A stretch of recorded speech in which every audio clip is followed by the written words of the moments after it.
didn't really say a whole lot. So I'm just wondering if you can expand on whether you guys think that, or whether you have made an assessment that Israel is meeting the criteria that was set out in the letter. Sure. So I'm sorry that you found it unsatisfactory, but No, I didn't say it was unsatisfactory. I just said it didn't say a whole lot. let me make a couple of points. So over the past 30 days, Israel has taken a number of steps to address the measures laid out in the letter that Secretaries Blinken and Austin sent earlier in October.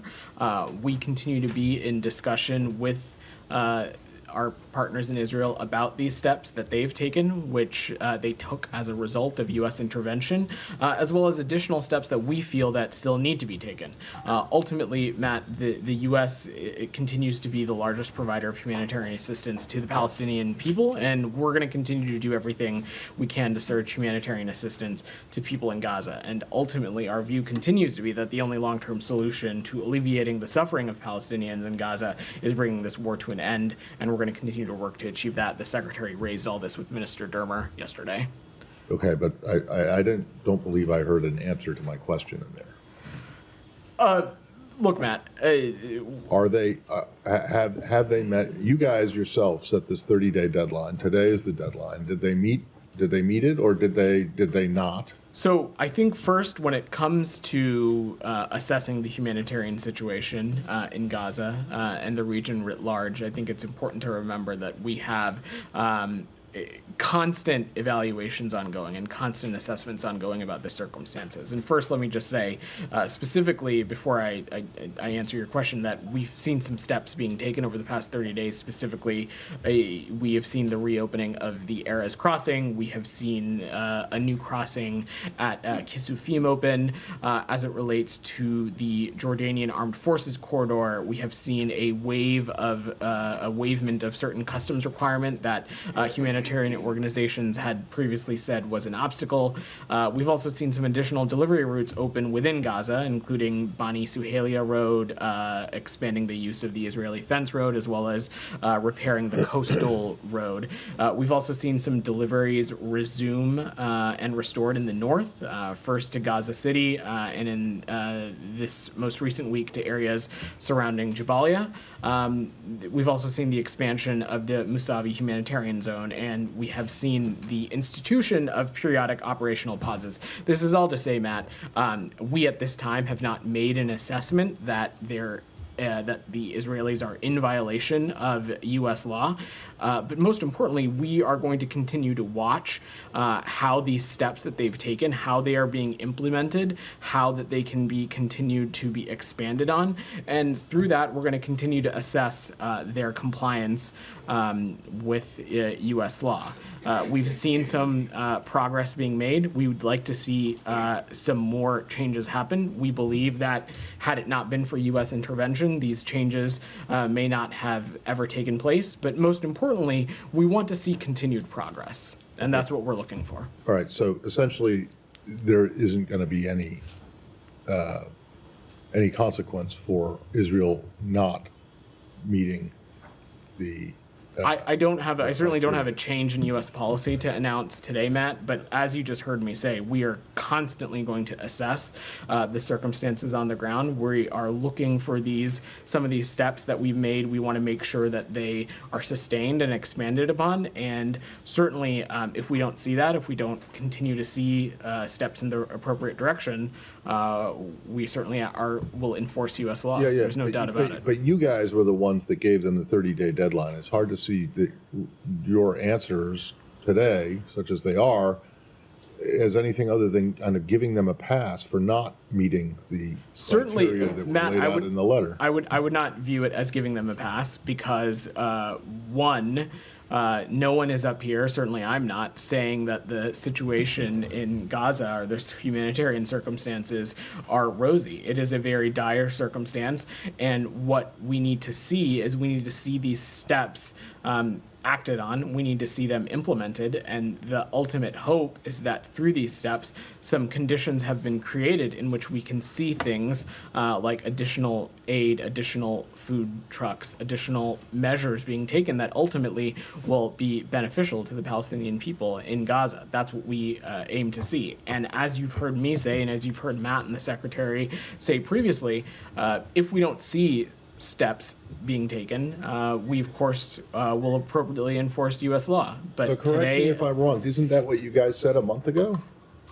that is what we said a month Okay. ago, and that is why we laid out. And they have not yet met them because you say that they have taken some steps, but more needs to be made. In other words, they have not That met letter, the criteria by the deadline, and you are giving them a pass. Is that, I don't understand, there's no other way to look at it. no, I don't think that is true. That letter was specific about some specific areas where we wanted to Yes, see them and take some additional Have you steps. seen those steps that you We laid have out seen in the some letter? of those steps being Some. taken. Yes, Some. yes. But it didn't say some, it said all, right? Matt, the point is, more than any singular step, we outlined a number of steps that we wanted to see taken. What matters most is not just a specific action or a specific item, but the totality of the progress that we I don't understand why you see. sent the letter in the first place, but I'll let others have a crack at it. The point is, Matt, that we want to see the totality of the humanitarian situation improve, and we think some of these steps will allow the conditions for that to continue to progress. Go ahead, Jenny. But I mean, if it's the totality of the humanitarian situation, we have 8 aid groups who came out today and said that the situation has not only not gotten better, it's gotten worse over the past 30 days. So how do you square that with this assessment that or non-assessment that they are in violation? Jenny, I can't speak to the kinds of assessment that these groups made. Certainly have seen that reporting. But to Matt, I just laid out some of the metrics that we saw. We saw the reopening of Erez. We But this saw just seems a like new a crossing box-ticking opening. measure. You're saying, okay, they did this, but we were told, you guys said it would be based on the results on the ground that have not borne out here. So can you talk us through the deliberation here? I'm not going to get into the deliberative process, Jenny, but specifically when we're talking about specific metrics or specific actions or things on the ground, the hope is that the operational changes that have been made through some of these things, for example, just the waiving of the customs requirement in the Jordanian corridor or the reopening of certain crossings, the additional internal routes that we've seen open up. The hope and the desire is that things like that will make it possible for an additional increase in humanitarian aid and trucks to get to the places where it needs to go. And of course, that doesn't end up being the case. This is something that we are constantly evaluating and constantly assessing. And if that doesn't be the case, we of course are going to make sure that how they are conducting themselves is in compliance with U.S. law. There is no doubt about that. But we also have seen some steps taken that we think will address things like throughput, that will address things like capacity, that will address things like the flow of aid, and we'd like to see how that plays out. And how do you make those assessments so that these steps would be enough? Who are you consulting if not for the aid community? We are consulting closely, of course, with the aid community. We are, of course, consulting closely with the United Nations, with the government of Israel, with the Jordanians, with other partners in the region, with our embassies and consulates in the region that are on the front lines of some of this work. This is a deliberative process that is all-encompassing, that includes a lot of perspectives. And it is also one that did not start when this letter was sent, and it certainly does not stop today whenever the 30-day mark is up. This is something that we are constantly assessing and evaluating, and should we see something that is inconsistent with U.S. law, we will take appropriate action. Is it not, this is my last one, is this not inconsistent with U.S. law that you had to send this letter and lay out this timeline because they had withheld so much aid up to this point? Jenny, the point of this letter was to raise some areas of concern and to lay out some steps in which we thought that addressing some of these areas would lead to steps in the right direction when it comes to humanitarian assistance. We have seen some steps being taken. There need to be some additional steps that are also taken, but most importantly, we need to see these kinds of efforts sustained over a long period of time, and that's what we hope to see. Myra. Vedant, I don't mean to beat a dead horse, but I think you're going to get this question a lot. I think we're trying to understand why the administration Secretary Matt, I think it was November the 4th, he said from this podium, we are going to look at the results. And the results so far, that was a little assessment by him that day, are not good enough. And then here you are, about a week later, you're effectively giving Israel a pass on this. We are not Please giving. help us We're not understand. giving Israel a pass. First of all, the efforts and the things that we had seen in place a week ago certainly were not satisfactory. But I am standing here before you with new and additional information. It is up to you to intake it or process it however you like. But when we were talking about this last week, just again, the new crossing at Kisufim, that had not been opened. Erez had not been reopened. This waiving of a customs requirement in the Jordanian corridor had not been in place. These additional routes within Gaza had not been in place. So these are the kinds of results and steps that we were talking about a week ago. These are the kinds of things we were talking about when we outlined that letter. There is nobody in this administration saying that the humanitarian situation in Gaza is pristine. It is a humanitarian. It continues to be a crisis, and it continues to be dire circumstances. And the point is, we want to see changes like these being made consistently and over an extended period of time. Our hope is that things like these have created the operational throughput. They have created the capacity. They have reduced some barriers that will make it so that the aid can get to the places where it needs to go. And if we do not continue to see steps like this in the right direction, then certainly we would find the government out of compliance with U.S. law. And but Humaira, the important thing, and I'm not trying to harp on this, is that there are new things that have been done.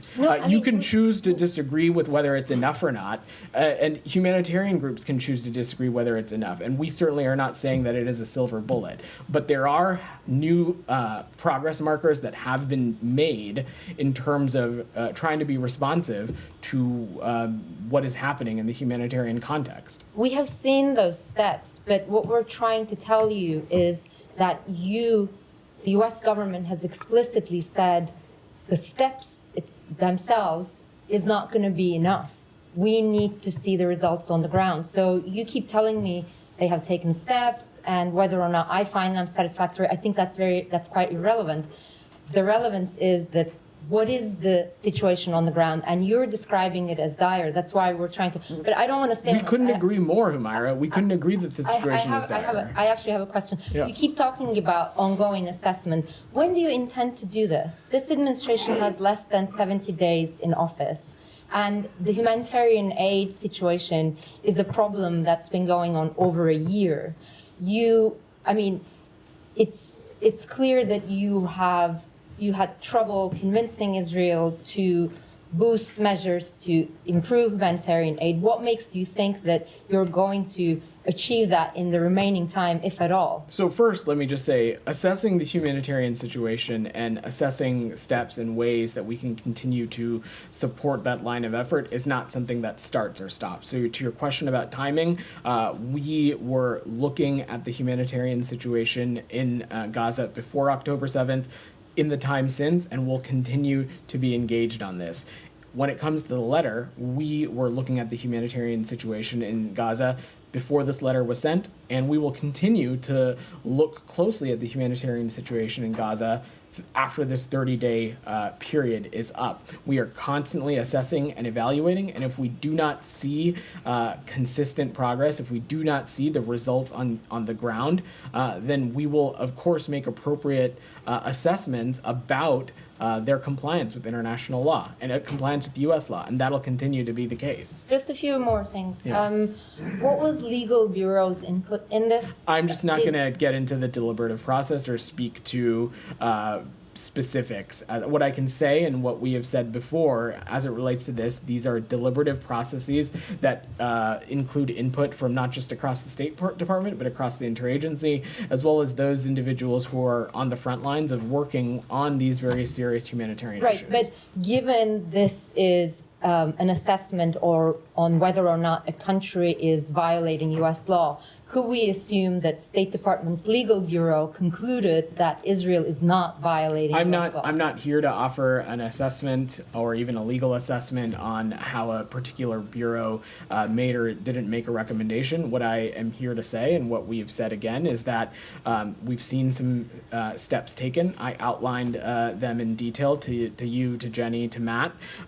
What we want to see now is that we want to see these steps sustained over time, and we're going to continue to remain in close touch with our Israeli partners, the United Nations, other partners in the region, to make sure that these steps have a lasting impact on the results on the ground. And if that doesn't end up being the case, the United States will also take appropriate action. Final one, U.S. Ambassador to UN Linda Thomas-Greenfield last month said U.S. was watching to ensure that Israel's actions on the ground needs to show that it doesn't have a policy of starvation, given that you have had an assessment going on all of the humanitarian aid measures. Can you say that's the case, that they don't have a policy of starvation?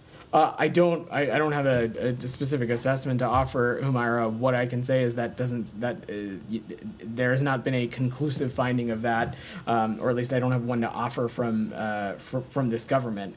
What we are hoping is that these steps, and them contributed with the additional steps that we would like to see happen, can again, as I said to Jenny, create the space, these operational changes create the space and the capacity to increase the number of trucks, the types of aid, and to make sure that the product can get where it needs to go. And it is absolutely incumbent upon the government of Israel and the United Nations and other partners to ensure that it actually does that. And we are going to take our responsibility in this incredibly seriously, and we'll be making sure to work hard with all the relevant interlocutors to see that happen. Let me go to Shannon, and then I'll come to you, Sean. Go ahead. Thank you. Assuming this is on topic. Yeah, same topic. Go ahead. I think backing up a little bit, explain the logic of setting a 30-day deadline if the end result was going to be that we're hoping to have these continuous assessments, continuous improvements, even though all of those demands haven't been met. Why set the 30-day deadline? Because when this letter did surface, there was a lot of speculation that perhaps this was a way to kind of kick the ball back beyond the election. So look, we make foreign policy and national security decisions because they are in the interest of the United States, in the interest of the American people, in the interest of the region, not for any electoral political reason. This letter was sent because the Secretary of State and the Secretary of Defense had legitimate and serious concern about the humanitarian crisis in Gaza. This department and the Pentagon had some specific concerns about the lack of progress in some specific areas, and it had some recommendations on what steps we think, specifically the IDF, COGAT, the government of Israel writ large, could take to further enhance the humanitarian situation in Gaza.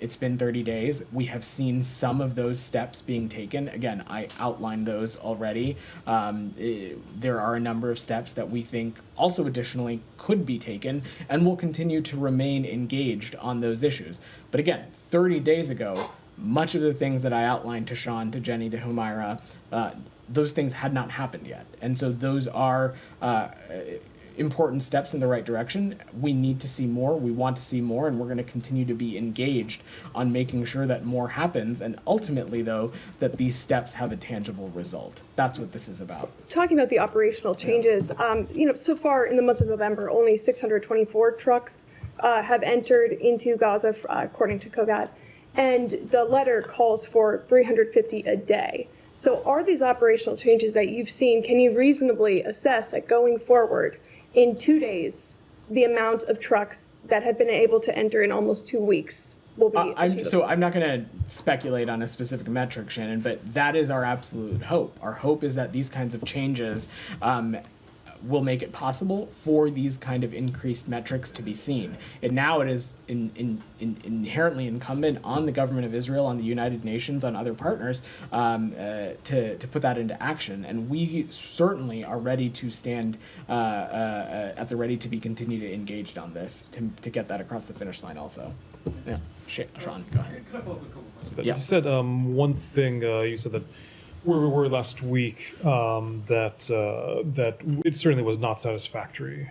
a week ago. Should the interpretation be that the things in the ensuing week that's now satisfactory? I know you said it's dire, that it's not pristine, but are these satisfactory measures essentially? These are steps that we think that are responsive in part to the letter that the secretary sent. It addresses some of the specific concerns that that letter raised. Again, I'll use the Jordan corridor as an example. That letter from Secretary Blinken and Austin expressed some areas of improvement that can be made on the Jordan corridor. One of the steps that I shared with you today was an example of such a metric. There's also been additional border crossings open and additional routes opening. So there have been new things that we're seeing. The overall humanitarian situation in Gaza continues to remain unsatisfactory, but in the context of the letter, it's not about whether we find something satisfactory or not. It's that what are the actions that we're seeing. These actions that we have seen, we think that these are steps in the right direction. We want to see more steps. We want to see these steps sustained over a significant period of time, and ultimately, we want to see these steps have a result on the situation on the ground, and that's what we're going to continue to be engaged on. Sure. A number of people have asked you about the 30-day deadline, how that obviously came after the election, and how the administration doesn't have much time left. I mean, is there a sense that perhaps this is a sign that the leverage is gone, that this current administration has? It's not so long before. Again, Sean, the 30-day time period was not about any particular day on a calendar, and it certainly wasn't about electoral politics. It's that things take time. It's that processes, especially in such a volatile region, sometimes take time to unearth and to move forward. And so today we have seen some progress in that space. We've seen some additional crossings. We've seen some additional routes within Gaza. We've seen the adjustments made to the Jordan corridor. We intend to continue to work at this and see more. And just a second. I mean, but in terms of, even if it was not part of the electoral calendar, I mean, it's. But we're saying, but in terms of if the U.S. isn't taking action at this point, and the clock is ticking anyway, what makes you think that there would be any leverage that the U.S. has toward the end of this? Well, Sean, I'll just say that we all know what the election result was. I don't need to point that out to anybody. But here we are, about a week and a half after that, with some new progress points that we can point to, with some actions that the Israeli government has taken that we think would not have happened had it been for U.S. intervention. So we continue to think that our role, our engagement, our diplomacy has a space. It has a role to play. It has a serious role to play. That is at the core of what this secretary and this president believe. And we're certainly going to continue to engage and work really hard at this. Ultimately, it's at the end of the day not up to us, but we think that it was U.S. engagement that led to these progress points being met, and we're going to continue to work at it. Can I just do one slightly? Some people might ask more specifically on this. Can I just see one additional aspect on the conflict? Qatar. I'm sure you saw over the weekend the statements coming out about Qatar stepping back a little bit from mediation. Is this a disappointment? Does this show that there perhaps are not as many hopes right now for brokering something? So first, Sean, let me say a couple things. We have, going back as far as we all can remember, have been explicitly clear with countries around the world that certainly it can no longer be business as usual with Hamas. As it relates to decisions and things that are being discussed between our Qatari partners and Hamas, I will defer to Qatar to speak to that, and I'm not going to get into those private conversations. We're continuing to pursue a number of initiatives to secure the release of hostages. That work is ongoing. We have not given up hope, and it's critical to us to get a deal done as soon as possible, especially so that we can bring the remaining hostages home to their families. They have now been held in captivity for over 100 days in what can only be unimaginable conditions, and so ending the terrible suffering of the Palestinian people in Gaza also is tantamount, and we're going to continue to work at this. Our view is that if Hamas wants a ceasefire, which they claim they do, they need to engage, and right now they're not. just a final one for me. I mean, is your interpretation that is it your view that the mediation by Qatar is basically done for the moment? I mean, do you actually see things that are ongoing, or is it? So let's not forget, Sean, that going back to, I want to say even before the summertime, Qatar, the United States, Egypt have played immeasurable mediating roles that I have no doubt will continue the role that they are going to play. I'm not going to speculate on what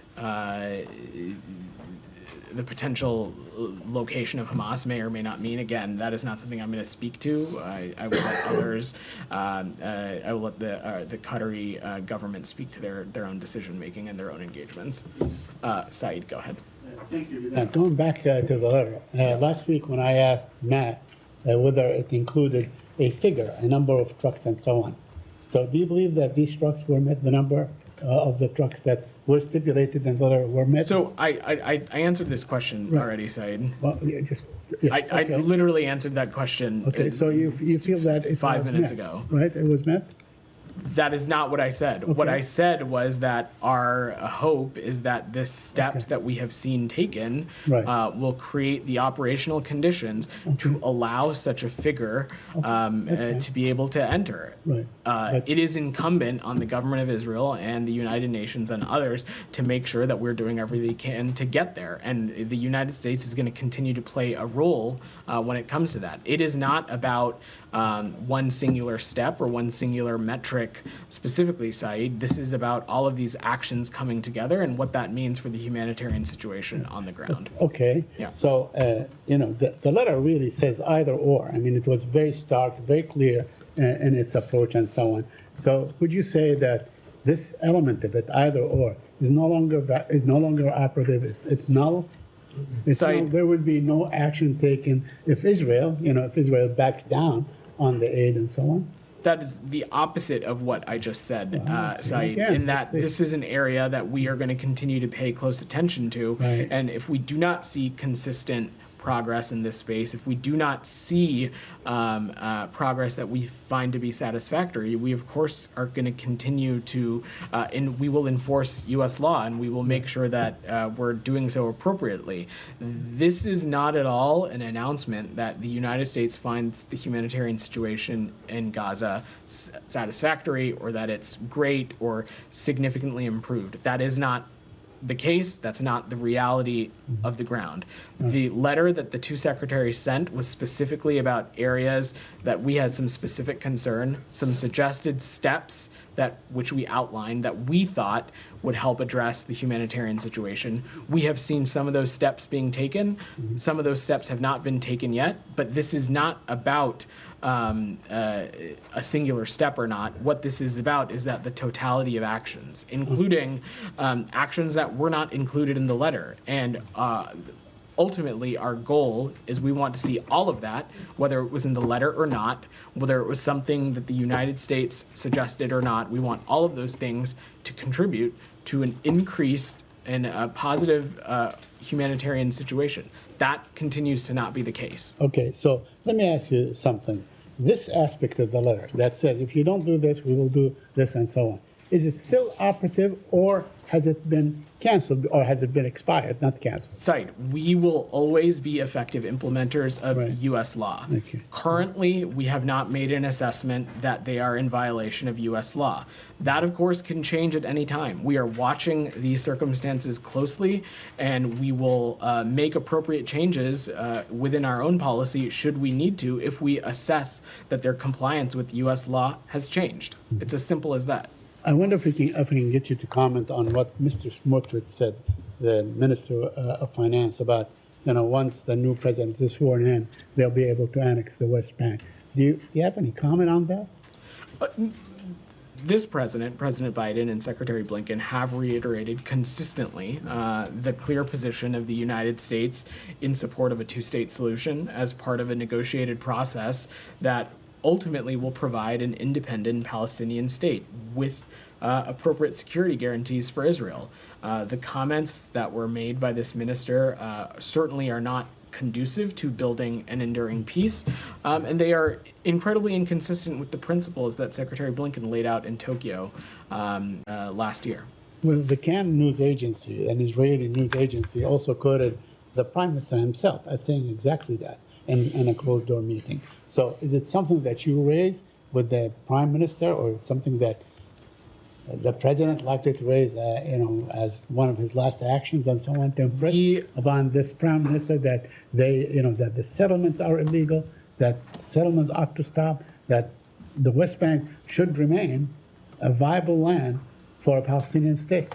Saeed, at the corner of our approach to policy when it comes to this region, specifically policy that we think impacts the Israeli people and the Palestinian people, at the center of that is a constant and clear position of the United States commitment to a two-state solution. I will let other people speak to their own points of view. Tom, go ahead. Can I just press you on the trucks, because I didn't hear, you said you've answered questions about trucks, but how many trucks per day have entered Gaza over the last 30 days? I don't have a specific number over the past 30 days for you, Tom. Isn't that was a pretty profound part of the letter, which said, surge all forms of humanitarian assistance throughout Gaza by enabling a minimum of 350 trucks per day. So over the course from November 1st through November 9th, I don't have updated metric beyond that, but at least from November 1st to November 9th, we have seen 404 trucks cross into Gaza. Again, Tom, the point is not that this number is satisfactory. We certainly don't feel it is.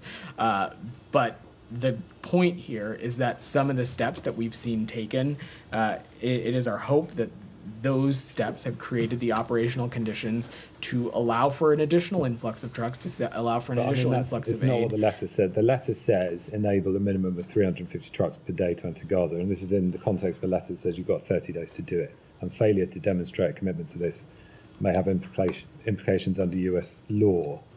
The United Nations says an average of 37 trucks a day have entered in the month of October.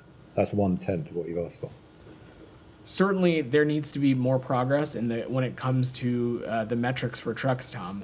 But again, the point that I was making, and I'll reiterate it here, is that our hope is that these kinds of changes have allowed for the operational adjustments to see an additional influx of trucks and to see if that metric can be met or not. And if it is not, of course, we're going to press and continue to raise this with our partners in Israel. And ultimately, as you heard me say, the government of Israel and the United Nations have a responsibility to do everything they can to make sure that that number is met. As you just heard me say at the top of this, we have seen, this reopening of Erez, this new crossing at Kisufim. We've seen some additional routes open up within Gaza. These things we think will help. Will hopefully help create the space to allow that to happen. Yeah, I mean, I've heard that about the measures, but I'm just asking about what you demanded in the letter. So then we had end the isolation of the north. That was a specific demand in the letter. Have the Israelis ended the isolation of the north? We have seen some restoration of deliveries to the north that had been closed for a few weeks. First, as you heard me say, to Gaza City, as well as this week into some areas surrounding Jabalia as well. Well, you said around Jabalia. You didn't say in Jabalia. Areas around Jabalia and then first to Gaza City. So that's not inside Jabalia, which presumably remains under siege. Tom, I'm not going to get into a specific tit for tat on every item in the letter. The letter was a suggestion of steps that we think that they should take. We outlined a number of steps that we wanted to see take place. We have seen them take significant actions. Ultimately, what matters is not one specific step, but the totality of actions, including actions that, as I said to Saeed, were not even necessarily laid out in the letter or not. And whether all of those together lead to an increase in humanitarian assistance, that's what we're looking at, and that's what we're going to continue to pay close attention to. But it's important, isn't it? Because there's 100,000 people trapped in that besieged area, according to the United Nations. Where they say there's been no food, there has been no water, there have been daily and repeated denials of humanitarian convoys by the Israeli authorities, which seems in stark contrast to what you're suggesting. On UNRA, the letter also says that the Israeli authorities should do everything to prevent this legislation that would ban UNRWA and prevent contact with UNRWA. Now they've clearly ploughed ahead with that and ignored that too. So are they listening to you in the letter on that point? Have there been any changes? On the UNRWA legislation specifically, Tom, there are over 2 months to go until the legislation is implemented. We continue to have ongoing conversations about it, and we're going to continue to discuss the implementation of this law with the government of Israel and make clear that that steps that deny vital assistance to civilians could have implications under our law and policy. I'm not going to speculate on what exactly that may or may not look like, given that, as I said, the law isn't being implemented yet. There's still two months to go, but certainly it continues to be an area of concern and one that we're continuing to raise with the government of Israel, and will continue to do so. Isn't there a profound point here? What you were trying to do was end a siege around northern Gaza that was trapping 100,000 civilians to prevent them starving to death. And we've heard now Joseph Borrell, EU Foreign Affairs representative, saying the use of hunger as a weapon of war is against international humanitarian law in relation to northern Gaza. We've had multiple aid agencies saying that they're concerned about starvation in the north. So you set this letter out with a clear objective, which was about the north of Gaza. And all I can see that you've said today is, an extra crossing's opened up. 1/10 of the trucks that you asked for are entering Gaza, but not getting to the besieged area. So as far as I can see from what you've said today, absolutely nothing that you've asked for is actually happening. Well, first, Tom, I think it's important to remember that these objectives and our strategic goals don't start and stop just because this 30-day window is up. This is something that we're going to continue to work at and engage closely with our Israeli partners on. Additionally, it is more than just opening up a number of crossings, though yes, that is part of this. We've seen the reopening of Erez, we've seen a new crossing at Kisufim, we've seen this adjustment being made with the Jordanian corridor, we've seen some additional delivery routes within Gaza. We've seen deliveries restored to northern Gaza and areas surrounding Jabalia. We've seen the humanitarian zone in Masavi expanded, and we have also seen the institution of periodic operational pauses. There are absolutely more additional steps that we would like to see, and we'll continue to press and make sure that those are happening as swiftly as possible. Yeah. Go ahead. Thank you, Vedant. I have one question about Gaza, and can we move to Lebanon after that? Sure. Yeah. I just want to also circle around what my colleagues here said regarding the assessment.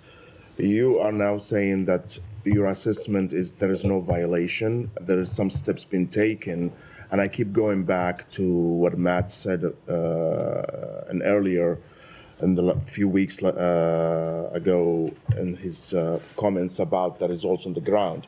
But I will go with you that you are satisfied with the steps that Israel is taking. You're demanding more. You're demanding more of aid to come inside Gaza. But my question, what makes you assess that the current condition in Gaza is not because Israel is preventing aid from coming in? Because you are dismissing what the aid agencies saying. It's as their own assessment that you don't share it. But what is the reason then for the situation, especially in northern Gaza, to be this dire if it's not Israel violating U.S. law or international humanitarian? What we can speak to is what we are seeing, and what we're seeing is some steps being taken. Certainly, the humanitarian situation writ large in Gaza continues to be dire, and we're going to continue to work at this as aggressively as we can. The point of the letter was that the secretaries laid out that in this letter that, as we've made clear in previous engagements with the Israelis, that it is our responsibility to continuously assess Israel's assurances as it relates to the facilitation of humanitarian aid. We're going to continue to make those assessments on the actions Israel takes or doesn't take, as we have done since the beginning of this conflict. And based on some of the small steps that I have laid out for you today, first, again, I would just stress that this is work that continues and is ongoing, and it does not start or stop. But based on some of those steps, as well as additional steps, we have not made an assessment that they are in violation of U.S. law.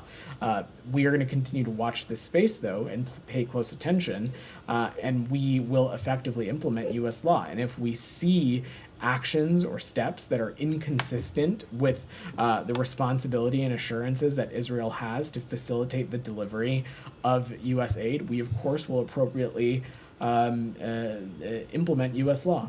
But if they're not in violation, so from November 1st to November 9th, there was 404 trucks come in, right? It's like 45 to 44 trucks a day. This is way beyond, as Tom said, Absolutely. Way beyond 350. Why it's not 350, according to your assessment? So again, I don't want us to go down a rabbit hole of specific truck numbers.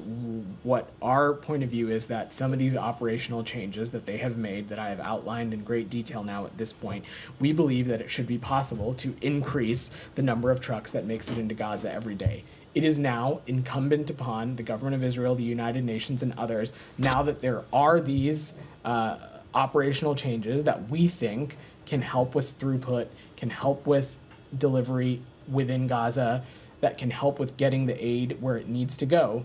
Our hope is that with those changes, we can see that number achieved. Before you move to Lebanon, can I just ask you, why did you bother to put in 350 trucks a day if it doesn't matter? I'm not going to speak to the... I mean, you keep saying you're not going to speak to specific metrics, but you guys are the ones that made those specific. We didn't.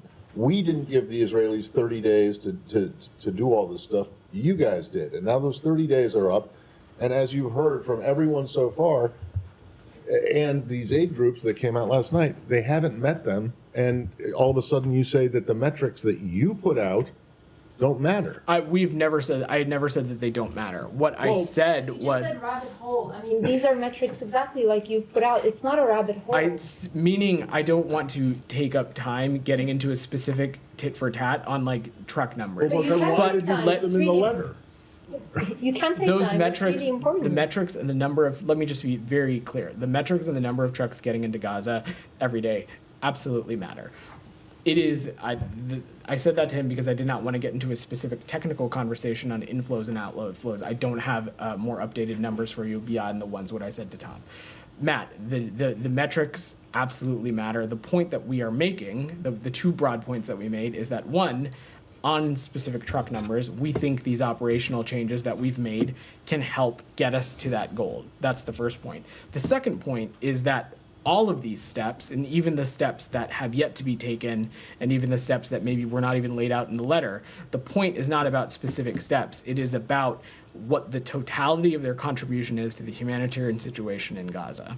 That's what we're focused on. But just one more thing. When you said we're going to continue to make those assessments, can you point us to one assessment on any kind of IHL violation that the administration has done since the beginning of Gaza war?